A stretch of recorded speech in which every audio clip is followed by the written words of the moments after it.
Le gouvernement djiboutien a obtenu un prêt auprès de la Banque islamique de développement pour financer le projet intégré de la construction de la route Djibouti-Loyada, dont l'objectif est de réduire la pauvreté par le développement des activités économiques de Djibouti au moyen de l'augmentation du trafic de marchandises destinées et en provenance de la Somalie, l'intensification de l'intégration économique régionale, l'amélioration des conditions sanitaires des riverains de la route Djibouti-Loyada.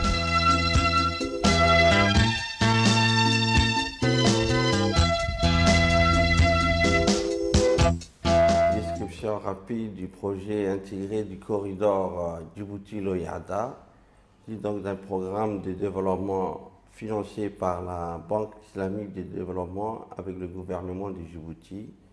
Et ce projet comporte une composante construction de la route Djibouti-Loyada, donc construction de 19 km de route. Cette composante est gérée par le ministère de l'Équipement. Quant à la seconde composante qui est une composante communautaire, celle-ci est confiée à l'ADDS et concerne des activités pouvant relier les villages se trouvant le long de ce corridor, savoir Adouda, Damirdour, Atal, Louyada, etc., à ce corridor, afin que ces villages profitent de cette route qui amène le développement par le biais du commerce, de transport ou de transit des marchandises et des personnes.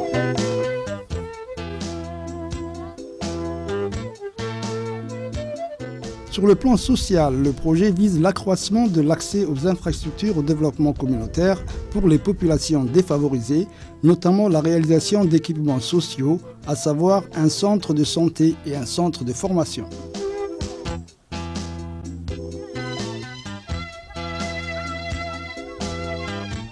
L'ADDS, en tant qu'une institution de lutte contre la pauvreté, ses interventions s'articulent autour de quatre axes principaux. L'un de ces axes, c'est le renforcement des capacités des acteurs de développement local. Ça veut dire des institutions au niveau local et la société civile. Donc, partant de cette idée, nous avons noué un partenariat avec une ONG indienne qui œuvre dans la partie sud de l'Inde et qui a fait la promotion d'une approche de développement basée sur la société civile. Donc, nous, ici à Djibouti, pour accroître l'efficacité de l'agence en matière de lutte contre la pauvreté et pour travailler avec la société civile, nous avons opté cette approche promise par l'ONG indienne. Et cette approche a pour intitulé Self-Help Group en anglais ou bien le groupe d'entraide et d'affinité en français. Comment créer un lien d'affinité entre les différents membres d'un village? Comment éveiller leur conscience et les apprendre à identifier leurs besoins, à concevoir des projets et à trouver des solutions? Dans le cadre du volet renforcement des capacités et développement institutionnel, il a été prévu d'utiliser une approche promue par Mirada, reposant sur l'entraide des groupes sur base d'affinité.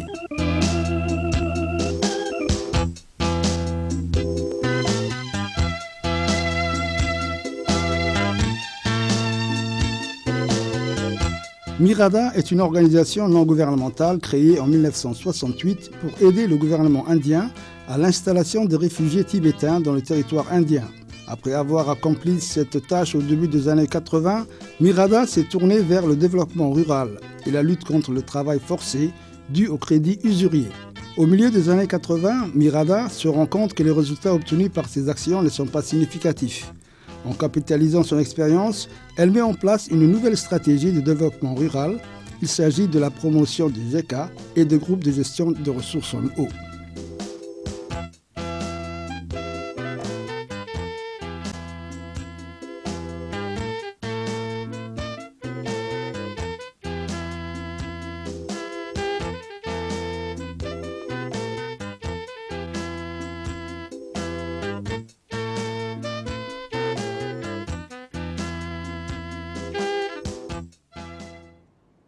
So now Mirada is supporting for the different countries, maybe in Myanmar. So we have promoted almost 5,000 self-help group, and East Timor and Indonesia and Bangladesh for all these countries, MyRADA is supporting for the benefit of the poor and empowerment of the people. So that is how MyRADA is working. So now there are 15,000 self-help group we have promoted from MyRADA. So almost 1,75,000 rural poor people have become a member in self-help group. So in the self-help group, it is one of the model for the poverty alleviation program. So this we want to replicate in different countries, in different parts of India. So this is very useful model. With that experience, the ADDS from Djibouti has approached MyRADA during 2010 to support its poverty alleviation program in the country of Djibouti. So based on that, a team of 3 key officials from the ADDS have been exposed during 2010 to MyRADA to get an opportunity to see various rural development activities, especially the self-help groups. The team exposed, and based on the team's visit to MyRADA, they were very much impressed about the concept of self-help group. It supports both poverty eradications and as well as for women empowerment. So the team decided to take up this as a main program in the ADDS, and based on that, the director of MyRADA and the secretary of MyRADA have visited the country, Djibouti here, and they made an assessment that is there any scope to promote this concept. And based on their assessment, MyRADA has been evolved to support ADDS for a period of 2 years in 7 modules to form self-help groups and to build the capacity of the groups as well as building the capacity of the staffs working and the trainers. Plus d'une trentaine de facilitateurs, des responsables ministériels, des associations et des ONG se sont familiarisés à cette méthode indienne au cours d'une formation organisée par l'ADDS en partenariat avec la Banque islamique de développement et dispensée par des formateurs indiens. L'objectif du groupe d'entraide et d'affinité est d'apprendre aux populations rurales les manières de se concerter et de réfléchir à l'identification des besoins, des financements des actions et de l'exécution des projets.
La particularité de cette méthode consiste à associer tous les acteurs, notamment les populations, les autorités administratives et coutumières, le projet et les bailleurs des fonds.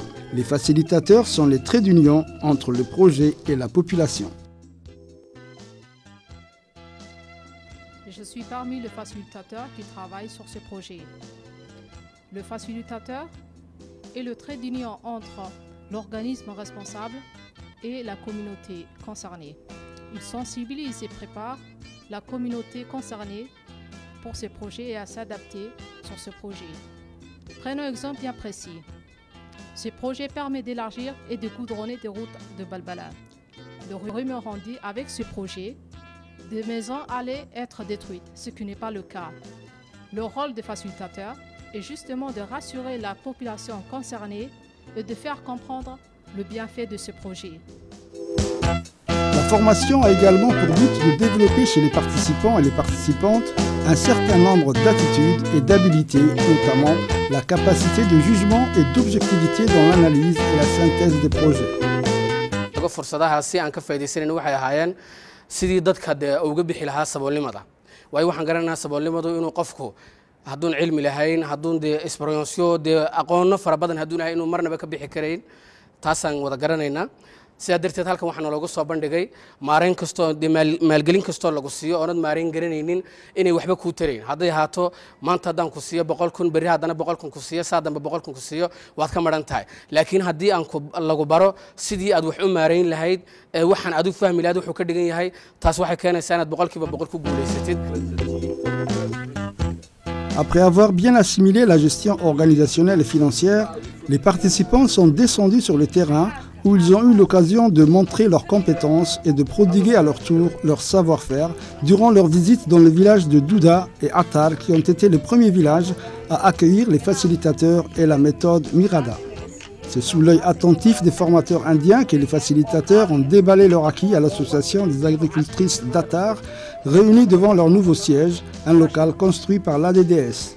Tout au long de leur présentation, les facilitateurs ont expliqué aux femmes d'Atar de disposer d'une malle pour garder tous les cahiers de comptabilité, de s'asseoir en cercle afin de permettre à tous les membres d'être impliqués dans la discussion. Et pour chaque réunion, il fallait choisir une présidente afin de développer, dit-on, les qualités de leadership de chaque membre. Il faut aussi fixer une heure convenable pour tous les membres et de commencer toute réunion par une prière.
Se concerter et réfléchir, identifier les problèmes et les besoins et trouver des solutions adéquates, telle est en quelque sorte l'expérience Mirada.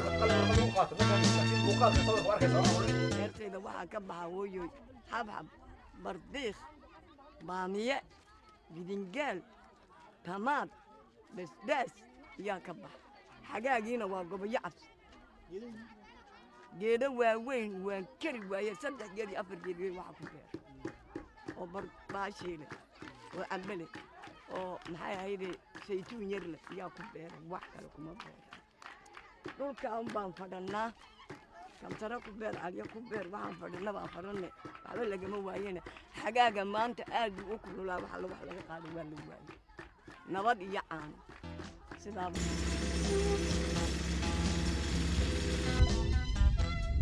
Les constructions des différentes composantes ont commencé en septembre 2010. Le centre de formation qui en fait partie est un centre de proximité destiné aux jeunes de Damerjog et de Djibouti.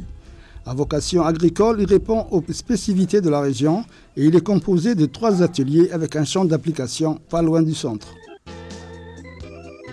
Le projet couvre 1100 mètres carrés. Donc le marché est passé en juillet 2010 pour un montant de 78 millions de francs Djibouti. La durée des travaux, les délais étaient prévus pour 11 mois. Le démarrage effectif des travaux a eu lieu donc en septembre 2010 et on est maintenant en phase finale donc, de finition pour préparer la réception provisoire. L'augmentation des capacités d'agir de la communauté est un élément si important du développement communautaire. La valorisation du travail de développement communautaire requiert une reconnaissance professionnelle et une meilleure sensibilisation des citoyens quant à son utilité. L'autre composante, l'autre activité qui nous est confiée, c'est la mise en place des infrastructures sociales. C'est le cas de la construction et équipement d'un centre d'apprentissage et de formation, la construction d'un laboratoire, la construction d'un équipement d'un dispensaire. Également, une autre activité importante, c'est la construction et équipement d'un centre de formation pour l'emploi et l'entrepreneuriat rural, ce qui est une nouveauté. Si on va essayer, à l'instar on est en train de faire le même centre de formation pour l'emploi et l'entrepreneuriat à Balbala et qui est consacré aux métiers urbains, que ce soit plomberie, électricité ou la logistique des transports. Et ici, on va mettre l'accent sur les métiers ruraux, que ce soit l'agriculture, la pêche ou l'élevage. Et donc ces centres, en le faisant en partenariat avec l'ANEFIP, et je crois que les départements sectoriels aussi en profiteront ou amèneront leur apport pour le fonctionnement et le curriculum de ces centres.